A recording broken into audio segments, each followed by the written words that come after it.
Hello YouTube, greetings from smoky Auburn, California. Little video here is my first video, so apologize for any amateur camera work or anything. Anyway, this is my friend's 1957 AN-2. It's an Antonov AN-2. For those unfamiliar with this, these were built in Ukraine, Poland, China, and they're used pretty much all over Eastern Europe and actually all over the world. They're still used. This particular one is 1957 and served in Russia, I think, as a paramilitary, kind of their flying club. Anybody who was getting parachute training or anything like that, what might be the equivalent, and forgive me if I'm mistaken, kind of like a Air Force Auxiliary Civil Air Patrol if you're in the US. This thing has 1,000 horsepower, 1,820 cubic inch engine, and very thirsty. This thing will burn, because of its design, will burn about 40 to 60 gallons an hour in fuel. They're pretty, but as you can see, extremely rugged, very long travel in the landing gear, and very big wingspan. This is 60 foot on the top wingspan, designed to get off of very short strips with a very heavy load in very primitive conditions. They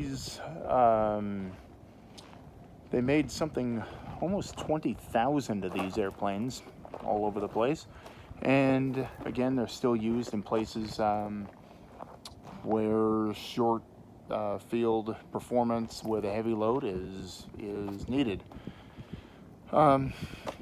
Anyway, these were all there. Kind of think of it as a 1-ton truck of an airplane, and anything you could fit in them, it would probably take. Forgive our mess in here. We're still working on stuff, but as you can see, the parachute seats are still in here. Radio racks. We do have the original radios for this thing, and they do work. As you can see, very basic inside, but that's what they were after, something that was simple and easy to work on.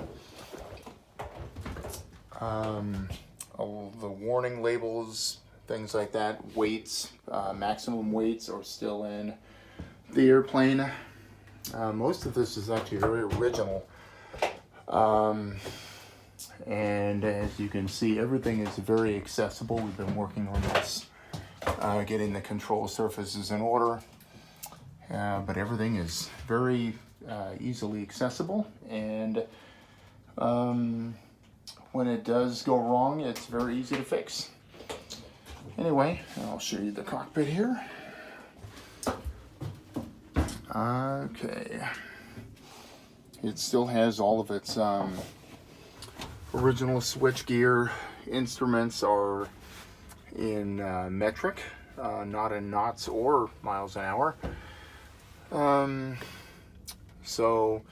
then all of the stuff is still in Cyrillic language.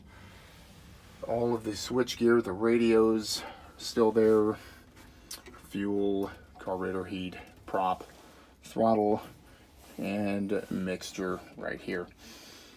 And despite being a biplane designed in the late 40s, it's actually fairly advanced in terms of its systems. It has electric trim. Lots of stuff is run by electric in this airplane. And pneumatics. The brakes, for those familiar with American airplanes, are usually on the rudder pedals here. In an AN-2, and a lot of other European airplanes for that matter, but most everything in Soviet times, this is pneumatic brakes. They're actually air brakes. There's an air compressor on the back of the engine that charges the system, and then you modulate your brakes with this lever here. And they were designed to operate in very cold conditions, Siberia, stuff like that, where brake fluid won't flow that well at sub-zero temperatures. Still has Morse code key, All of the radio switch gear is still there. Again, electric trim. A lot of advanced features on these airplanes that are they're around there, but not in 1947. Lots of electrics. This airplane is very dependent on its electrical system. Also, feature on these things, if your battery did die, you had a crank right here, and you could crank the flywheel on the engine to get it to turn over and turn the mags on, and it will run. So again, designed to be used in very primitive conditions.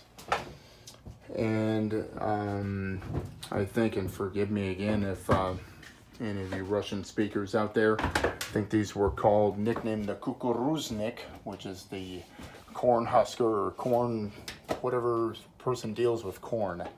They were also called Anushka, so they were very well liked by people. Again, pretty big airplane for a single engine.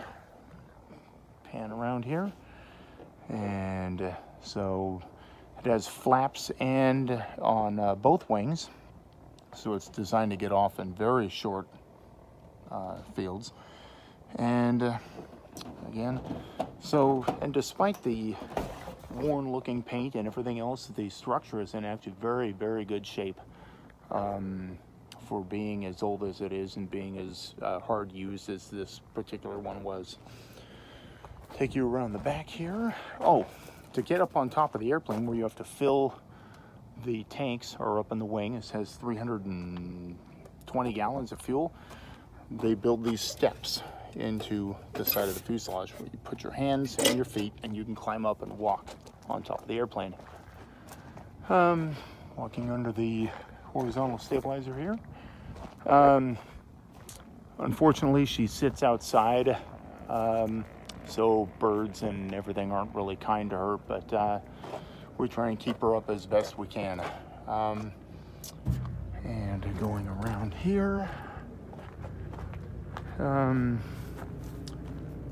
again, very rugged and reliable airplanes. These were used for just about everything you could do with an airplane. They were crop dusters, glider tugs, parachute airplanes, small airliners. They would seat about 12 to 13 people, and so they used them as airliners as well for very small, out of the way places, and designed to be serviced in the field under very primitive conditions.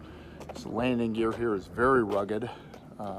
Lots of landing gear travel in this thing, and the tires are still the old Soviet tires, although these are cracked very badly. We have new sets of tires and things like that, so parts are actually available for these things because they made so many of them. But actually a pretty reliable airplane. Again, all the Cyrillic is still on the airplane, and the old engine tag there.